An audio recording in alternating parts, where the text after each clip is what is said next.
Yuri तेओंग को घसीटते हुए वॉशरूम में ले जाती है और तेओंग को जोर से वॉशरूम में पटक देती है फ्लोर पे। तेओंग बेहोश था और वो फ्लोर पर पड़ा हुआ था। Hello army, this is the next part. I hope आप सब बढ़िया है। तो बिना टाइम वेस्ट किए इस पार्ट को सुनते हैं बिकॉज इंटरेस्टिंग है। Okay, so let's start. जहाँ तेओंग के साथ ये सब हो रहा था वहीं वाइन अपनी मीटिंग ख़त्म होते ही ऑफिस के लिए निकल गई थी।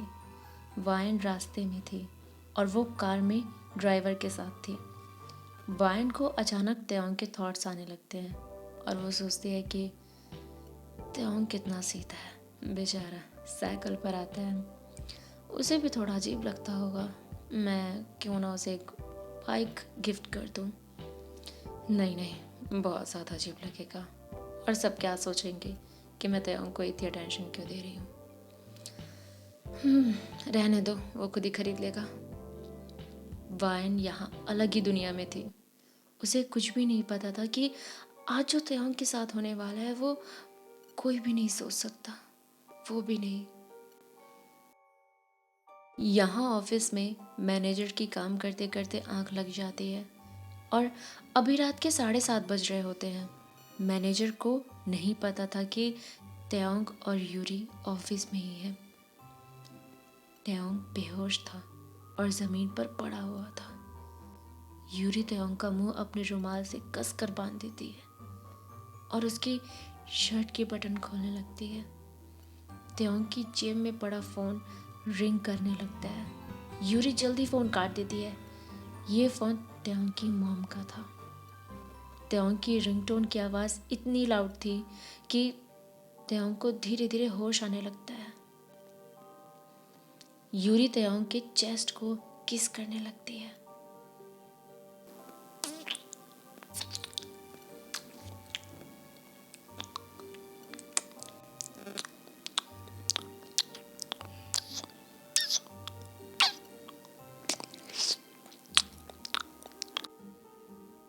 तभी तेओंग झट से आंखें खोलता है और यूरी को धक्का दे देता है। तेओंग अभी भी बेहोशी में था। उसकी हल्की सी आंख खुली थी और हल्का सा ही होश आया था। इसलिए यूरी उस पर फिर से हावी हो जाती है और तेओंग के हाथों को अपना शर्ट उतारती है और तेओंग के हाथों को अपनी शर्ट से बांध देती है और उसके पैरों को अपने बेल्ट से बांध देती है। तेओंग के मुंह में रुमाल था तो वो शोर भी नहीं मचा पाता। तेओंग के आंसू बह रहे थे, वो रो रहा था, पर यूरी तेओंग के बालों को जोर से पकड़ती है और खींचती है और तेओंग के नेक पर किस करने लगती है और बहुत ज़्यादा बाइट करती है उसे। तेओंग दर्द में होता है। यहाँ तक यूरी ने तेओंग के सेंसिटिव पार्ट को भी बहुत हर्ट किया, बहुत मारा। उसके साथ इतनी बदसलूकी की कोई किसी जानवर के साथ भी नहीं करता। अब इंसान इतनी ड्रग्स की डोज ले लेगा तो वो और क्या ही करेगा। तेओंग को बहुत दर्द हो रहा था। है तो बड़ा कमाल का चीज। हाँ, मुंह में ही घुल रहा है। आखिर है क्या रे तुझमें? पता नहीं, बहुत टेस्टी है तो।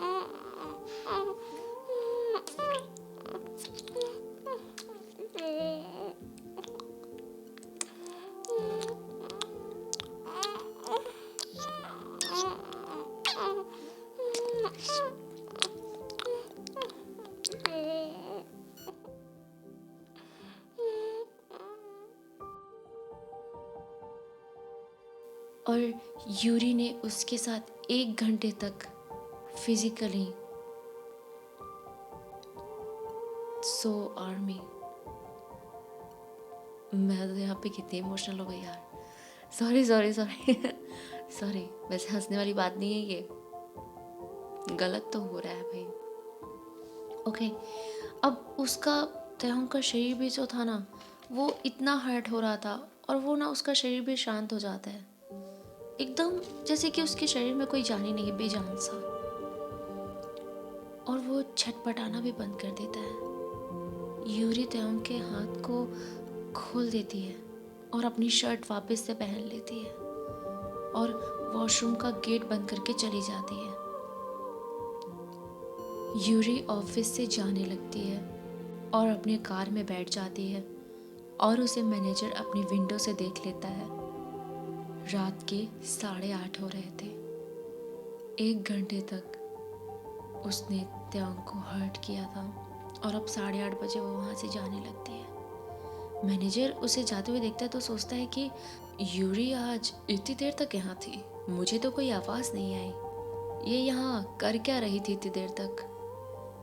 मैनेजर ने वायन को कॉल किया, बॉस कहाँ हैं आप? वायन कहती है, रास्ते में हूँ, थक गई हूँ, सोच रही हूँ मेंशन चली जाऊँ, पर तुम्हें तो पता है ऑफिस की डेली इन्फॉर्मेशन। ओके, इसलिए मैं आधे घंटे में पहुँचने वाली हूँ। आज हम 10 बजे ही चले जाएंगे, मैं बहुत थक गई हूँ। मैनेजर कहता है, ओके बॉस। मैनेजर सोचता है कि आके ही बताऊँगा जो बताना है।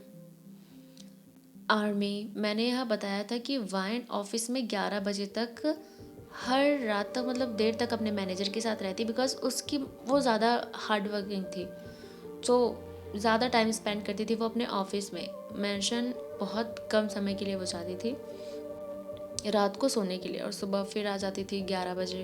11 बजे वो ऑफिस जाती थी, 11 बजे तक आती थी। भाई इतना काम करती थी। ओके, सो यहाँ पे ये सीन था कि ऑफिस तो सबकी 7 बजे बंद हो जाती थी, लेकिन वायन जो थी वो जाती थी 11 बजे, खुद ही क्लोज करती थी वो ऑफिस को। ठीक है, तो ठीक है, वो यहाँ पे भी अपनी मीटिंग ख़त्म करके जब जाने को करती है तो उसे याद आता है कि उसको पहले ऑफिस जाना चाहिए, फिर वहाँ से वो मेंशन जाएगी, तो फिर वो मतलब ऑफिस जाने के लिए निकलती है। आधे घंटे बाद वायन ऑफिस में कार पार्क करके अंदर जाती है और मैनेजर से पूरे दिन की इन्फॉर्मेशन लेती है। लगभग 9:30 बजे वायन कहती है, आज के लिए इतना ठीक है, बाकी कल देखूंगी, मुझे बहुत अजीब सा लग रहा है। मैनेजर कहता है, बॉस आज आपने 7 की जगह 6 बजे ही ऑफिस क्यों बंद करा दिया था? वायन की आंखें बड़ी बड़ी हो जाती है और वो मैनेजर को घूरने लगती है। क्या? मैंने कहा, मैंने तुम्हें कब ऐसा कह दिया? मैनेजर कहता है, बॉस यूरी मिस तो कह रही थी कि आपने 6 बजे ऑफिस क्लोज करने को बोला है। मैंने बोला भी कि बॉस ने मुझे नहीं बताया, पर वो मुझे डांटने लगी और बोली मैं तुम्हारी बॉस ही हूँ। वायन हंसते हुए कहती है, ये लड़की भी बॉस हूँ, अरे पहले जिम्मेदारियाँ तो सीख ले पूरी, और जब मैं तुम्हें कहूँ तभी तुम ऐसा कुछ करना, किसी के कहने पर नहीं, ठीक है? मैनेजर कहता है, ओके बॉस, पर वो मुझे वाहन कहती है, क्या पर वो, बोलो। मैनेजर कहता है, बॉस यूरी मिस रात के 8:30 बजे यहाँ से गई और मुझे उन्होंने इस बारे में कुछ भी नहीं बताया। वायन चौंक गई और बोली, क्या 8:30? वायन सोच में पड़ गई और बोली, और भी रुका था क्या कोई? मैनेजर कहता है, नहीं बॉस, मैंने और किसी को नहीं देखा। वाइन कहती है, कोई नहीं, चलो मैं देख लूँगी, कंप्यूटर सिस्टम्स ऑफ कर दो सारे और चलो चलते हैं, मैं थक गई हूँ बहुत आज। अब मैनेजर कंप्यूटर सिस्टम्स ऑफ करने लगता है और वाइन अपना जैकेट पहनकर जाने के लिए तैयार खड़ी थी और मैनेजर को कहती है कि मैं गाड़ी में तुम्हारा वेट कर रही हूँ, तो तुम जल्दी आ जाना। जैसे ही वायन लिफ्ट में चढ़ने वाली होती है तभी किसी के फ़ोन की रिंग बजने लगती है। ये फ़ोन त्योंग का था। त्योंग की माँ घर पर परेशान थी और वो त्योंग को कॉल कर रही थी। वायन रिंग सुन लेती है और सोचती है कि ये आवाज़ किसके फ़ोन की है, कोई है क्या यहाँ पे, कहीं कोई चोर तो नहीं? ऐसा सोच के वो तुरंत वहाँ जाती है जहाँ से आवाज़ आई थी। सब तरफ घना अंधेरा था वाइन हल्के से कदमों से आगे बढ़ती है, तभी रिंग की आवाज बंद हो जाती है। अरे, आवाज तो बंद हो गई। शायद किसी का फोन छूट गया है। मैं भी ना, मुझे चलना चाहिए। वाइन जाने लगती है, तभी वाइन की नजर बाथरूम की तरफ जाती है। वहां से सिंक के नल की टप टप पानी की आवाज आ रही थी। वाइन सोचती है, कितना अजीब है, पानी की एक एक बूंद कीमती है और यहाँ पानी वेस्ट हो रहा है। ये बोलकर वाइन बाथरूम की तरफ बढ़ती है। बाथरूम की लाइट बंद होती है और जैसे ही वाइन गेट खोलती है, वाइन देखती है कि जमीन पर खुली आंखें लिए बेजान से शरीर के साथ, मानो उसमें कोई जान नहीं। ऐसी हालत में वो त्योंग को देखती है। वाइन अपनी आंखें हाथों से ढक लेती है, क्योंकि वो त्योंग पूरा नेक था, पूरा बिना कपड़ों के। वाइन का दिल जोरों से धड़कने लगता है। उसकी सांसें तेज हो गई, पर वाइन की आवाज उसके गले तक ही आई, निकली नहीं। वाइन अपनी आंखें बंद करके अपना जैकेट उतारती है। जैकेट जो पहनी थी, वो अपना जैकेट उतारती है और त्योंग के सेंसिटिव पार्ट को कवर करती है। और कवर करने के बाद आंखें खोलती है। त्योंग अभी भी बेजान सा था। उसका पूरा फेस जख्मों से भरा हुआ था। पूरे शरीर पर चोट के निशान थे, क्योंकि यूरी ने उसके साथ बहुत बदसलूकी की थी। वाइन त्योंग का कंधा पकड़ती है। तुम्हारी तुम्हारी ये हालत, तुम्हें हुआ क्या? वाइन की आंखें लाल हो जाती हैं और उसकी आंखों से आंसू बहने वाले थे, पर वाइन एक लंबी सांस लेती है और खुद को संभालती है, क्योंकि उसे पता था कि उसे त्योंग को संभालना है। वाइन के होंठ कांपने लगते हैं। कहीं ना कहीं वाइन त्योंग को प्यार करती है, पर यह बात वो खुद भी नहीं जानती। जैसे ही वाइन खुद को संभालने के बाद त्योंग को अपनी गोद में उठाने लगती है, त्योंग को अचानक से होश आ जाता है और वो पूरा कांपने लगता है और वाइन को जोर से धक्का दे देता है और जोर जोर से चिल्लाने लगता है।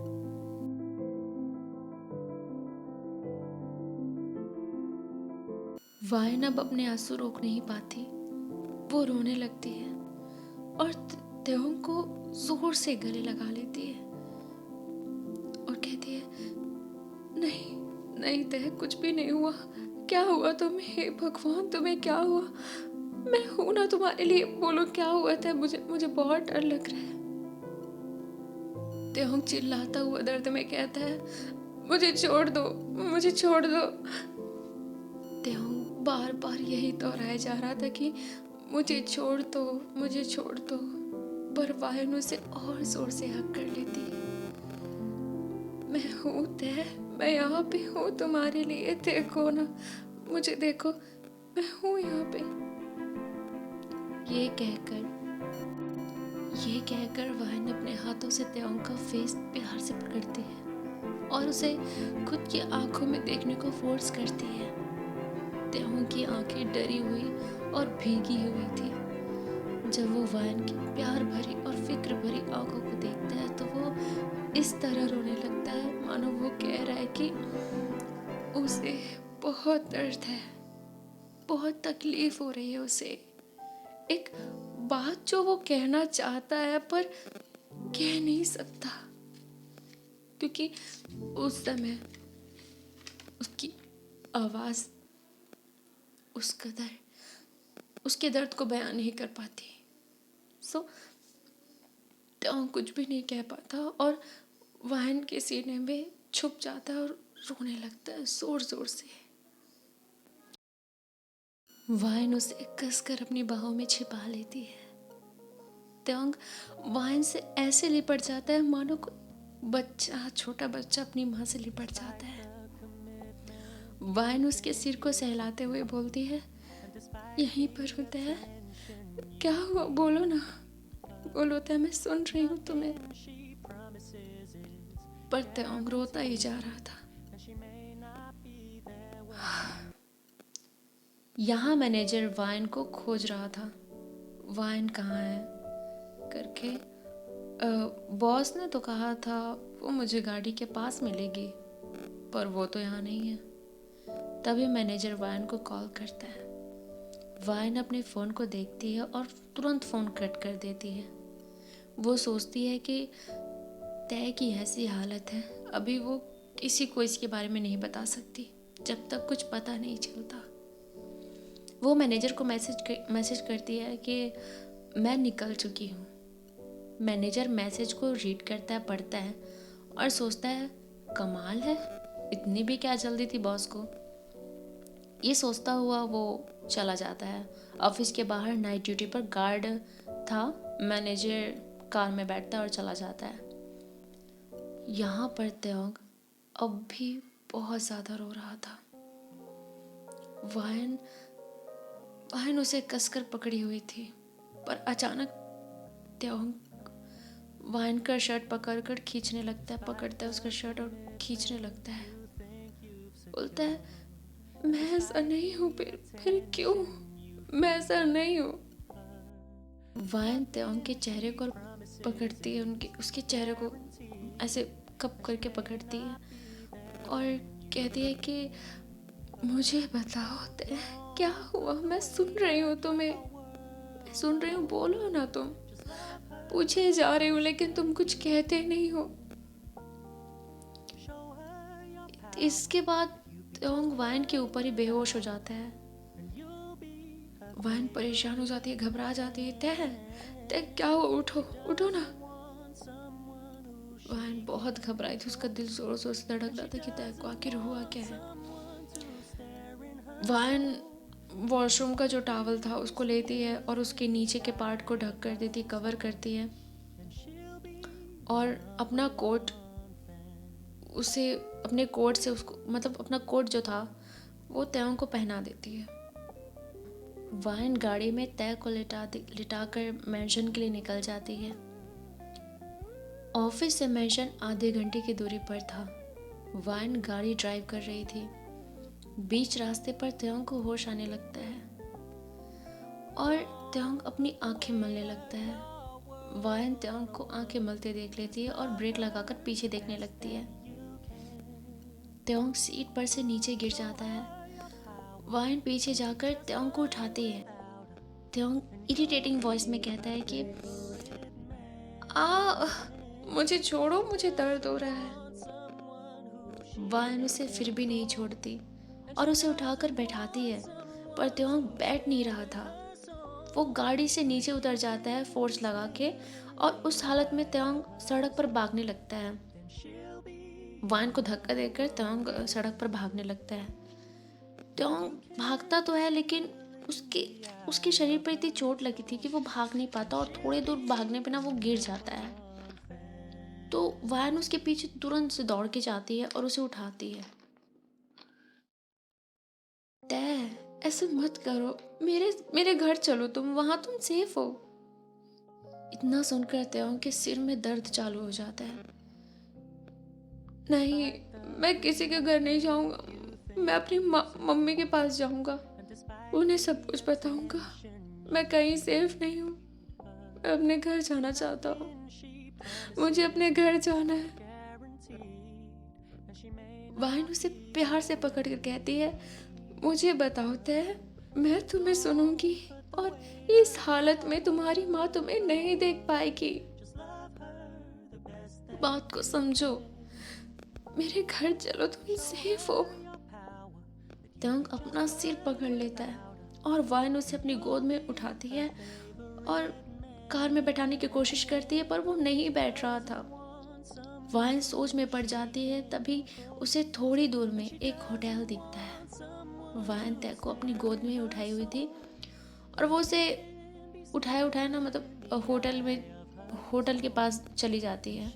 होटल थोड़ा सा था 10-15 कदम दूर। और होटल में एक रूम बुक कर लेती है। होटल में काफ़ी सन्नाटा था क्योंकि आधी रात थी। वाइन ने रिसेप्शनिस्ट में जो लड़का बैठा था उससे एक लग्जरी रूम बुक कराया, बड़ा सा रूम।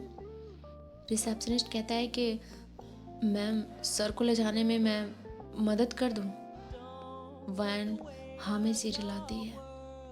जैसे ही वो लड़का त्योंग को पकड़ने के लिए उसके पास आता है, त्योंग वाइन की गोद में था और वो वाइन को कसकर पकड़ लेता है। मतलब वो उसे छोड़ना नहीं चाहता और वाइन के सीने में छुप जाता है, जैसे कि वो ना उतरना चाहता है उसकी गोद से और ना किसी और के पास जाना चाहता है। वाइन रिसेप्शनिस्ट को मना कर देती है और कहती है कि मैं ले जाऊंगी। अब वाइन जो थी त्योंग को रूम में ले जाती है। त्योंग की हालत वाइन से देखी नहीं जा रही थी। वाइन ने त्योंग को बेड पर लिटाया और डॉक्टर को कॉल करने लगी, पर त्योंग ने अब भी वाइन का शर्ट पकड़ा हुआ था और वो छोड़ नहीं रहा था उसको। तो वाइन उसके बगल में बैठ के डॉक्टर को कॉल करती है और त्योंग के लिए नाइट ड्रेस का अरेंज करती है। जब वेटर उसको नाइट ड्रेस देने आता है तब वो नाइट ड्रेस लेती है और त्योंग अपनी नज़रें नीचे कर लेती है और त्योंग को दिखाते हुए कहती है कि ये पहन लो तुम। त्योंग मुंह फेर लेता है। तय पहन लो इसे, डॉक्टर आते ही होंगे। त्योंग नाइट ड्रेस को अपने कांपते हुए हाथों से ले लेता है और वो उसे पहन नहीं पा रहा था चोटों के कारण। तब वाइन अपनी आंखें त्योंग के चेहरे पर टिका देती है और त्योंग को नाइट ड्रेस पहनाती है। वाइन ने त्योंग के बॉडी पर नज़र तक नहीं डाली। त्योंग वाइन के इस बिहेवियर को चुपचाप देख रहा था और महसूस कर पा रहा था। थोड़ी देर में डॉक्टर आते हैं और वो त्योंग की हालत देखकर सोच में पड़ जाते हैं कि उसकी बहुत बुरी कंडीशन थी क्योंकि त्योंग की। तो चेक करने के बाद डॉक्टर वाइन को देखने लगता है। वाइन उसे कोने में ले जाती है डॉक्टर को और पूछती है क्या क्या हुआ, सब कुछ ठीक तो है ना। डॉक्टर वाइन को बोलता है कि मिस वाइन, इनके साथ फिजिकली, आप समझ तो रही है ना मैं क्या कहना चाह रहा हूँ। ये बात सुनकर वाइन के कदम लड़खड़ा जाते हैं। वाइन कुछ भी नहीं कह पाती उस समय। वाइन के ओंठ हिलने लगते हैं। वाइन अपने ओंठों को दांतों से दबा लेती है। आर्मी, वाइन जब भी नर्वस फील होती है ना, उसकी खुशी हो कुछ भी हो, अपने होठों को ना दांतों से दबा लेती, बिकॉज उसके ओठ रिएक्ट करने लगते हैं। और जब भी वो सैड होती है ना तो वो कुछ भी पता नहीं चलता, लेकिन उसके जो होठ होते हैं ना वो कांपने लगते हैं। But she is a strong woman, so ज़्यादा केसेस में ऐसा नहीं होता कि उसके होंठ कांपने लगे। बट फिर भी यहाँ पे तो उसके अपने प्यार का सवाल था। भले उसे पता नहीं है कि वो त्योंग से प्यार करती है कि नहीं करती, बट था तो। आर्मी, बहुत टफ टाइम था ये। एंड अपना ओंठ दबा लेती है वो, अपने सारे दर्द को पी जाती है क्योंकि वो जानती है कि वो अपने आप को ऐसे बिखेर नहीं सकती, बिकॉज उसको संभालना है बहुत सारी चीज़ें। त्योंग को अभी संभालना है। डॉक्टर दवाई देकर चला जाता है। वाइन त्योंग के पास जाती है। त्योंग बस अपनी हल्की सी आंखें बंद किया हुआ लेटा हुआ था और वाइन त्योंग के सिर पे हाथ फेरती है और कहती है कि इतना सब हुआ। वाइन बस इतना ही कह पाती है, वो एक्सप्लेन नहीं कर पाती, वो अपने वर्ड्स को बोल नहीं पाती कि वो बोले कैसे उस चीज को कि त्योंग ने आखिर कितना सहा है। एक मर्जी से रिलेशन, फिजिकल रिलेशन बनाना और एक ज़बरदस्ती रिलेशन बनाना ना तो एक लड़की के लिए पॉसिबल होता है और ना एक लड़के के लिए। हालांकि त्योंग एक लड़का था, बट स्टिल वो एक इंसान है। बिना मर्जी के अगर किसी को इतना हर्ट करोगे, बिना मर्जी के किसी के ऊपर चढ़ोगे, तो ऑफ कोर्सली सामने वाले को तकलीफ होगी, वो हर्ट होगा। और त्योंग इतना सीधा था कि उसने कभी किसी को छुआ भी नहीं था, उसकी कभी कोई गर्लफ्रेंड भी नहीं बनी थी। तो वो इस टाइप का लड़का था ही नहीं कि वो इन सब चीज़ों को एकदम नॉर्मली ले ले कि चलो यार कोई बात नहीं, ऐसा नहीं था। He is a emotional person. So मैं तो सोचती हूँ जो हुआ ना बहुत गलत था। अब यहाँ पे वाइन क्या करती है, इसके बाद ना फिर से त्योंग का फ़ोन बजने लगता है, रिंग करने लगता है। उसकी मॉम का फ़ोन था और अभी रात के एटलीस्ट 11:30 हो रहे थे, 11:30 से थोड़ा ज़्यादा हो रहा था। और त्योंग के मॉम का फिर फ़ोन आने लगता है। तो इस बार ना फ़ोन ना वो वाइन उठा लेती है। तो ना उसकी मॉम बोलती है, तेहुआ इतने देर से फ़ोन क्यों नहीं उठा रहे हो, कब से तुम्हें मैं फ़ोन कर रही हूँ, कहाँ पे हो, घर क्यों नहीं आए, बताओ बताओ। तो उसकी मम्मी इतने ज़्यादा मतलब सवाल करने लगी ना। तो वाइन कहती है, त्योंग अभी बिजनेस के काम से बाहर गया है, थोड़ा 2-3 दिन में आ जाएगा वापस घर, और फ़ोन उसका मेरे पास ही छूट गया है, तो कोई दिक्कत की बात नहीं है, वो सेफ़ है। मेरी अभी उससे बात हुई थी दूसरे नंबर पे, कोई दिक्कत की बात नहीं है, आप टेंशन मत लो। तो उसकी मॉम कहती है कि मेरी बात कराओ, तो मुझे बहुत टेंशन हो रही है। तो फिर वाइन कहती है कि आंटी मैं हूँ ना, मैं जानती हूँ कि वो कहाँ पे है, क्या कर रहा है, तो आप फिक्र नॉट करो, मैं कल सुबह उससे आपकी बात करा दूँगी पक्का। अभी वो थक गया होगा तो सो रहा है। फिर उसकी मॉम कहती है कि थैंक यू बेटा, तुमने बता दिया, नहीं तो मैं बहुत डर गई थी। फिर फ़ोन रख देती है वाइन और वो त्योंग के बगल में बैठ जाती है और उसको सहलाने लगती है। और रात भर वाइन सोती नहीं है, बस उसको सहलाती रहती है। त्योंग भी मतलब अब सो नहीं पा रहा था, वो बस कभी आंखें बंद करता कभी खोलता, कभी आंखें बंद करता कभी खोलता। वाइन वाइन तो सो ही नहीं पाती, फिर तो उसका सोना भी लाजमी है। ओके आर्मी, सो आज के लिए इतना ही रखते हैं। फिर वीडियो बहुत लंबी हो जाती है, थोड़ा अपलोड करने में थोड़ी सी दिक्कत हो जाती है। By the way next part में हम देखेंगे कि आगे क्या होता है, एंड जब सुबह वो वाइन क्या एक्शन लेती है हम ये देखेंगे, वाइन का क्या एक्शन होता है इन सब पे, क्योंकि उस हालत में वो बस त्योंग को संभाल रही थी, उसने कुछ एक्शन नहीं लिया। अब जैसे ही उसको पता चला है तो देखते हैं वो नेक्स्ट क्या एक्शन लेती है, क्या करती है। ओके सो हर्मी, thank you for thank you for watching this full video. I'm trying to make something new. मैं न्यू सीरीज़ बनाना सोच रही हूँ, तो बना लूँ। और बट अभी इसी में थोड़ा सा टाइम हो जाता है, तो माइंड मत करना, थोड़ा सा लेट हो जाता है। बट मैंने इस बार कोशिश की कि थोड़ा जल्दी कर दूँ, फिर भी लेट हो गया, सो डोंट माइंड। अब तो मेरा एक पर्सनली पार्ट टाइम जॉब करती हूँ मैं, तो उसमें क्या है, अभी छुट्टियाँ चल रही हैं मेरी, सो अभी थोड़ा जल्दी अपलोड कर सकती हूँ मैं। ओके सो बने रहना इस सीरीज़ तक, आगे नेक्स्ट सीरीज़ में हम देखेंगे बहुत interesting part. Okay so army, thank you so much for watching this video, and like कर दो एंड सब्सक्राइब कर दो for the next part, and comment करके बताना कि कैसी लगी। ओके एंड अपने ओपिनियंस शेयर करना चाहते हो तो भी कमेंट कर देना, I read all comments. Okay so army, thank you so much, bye.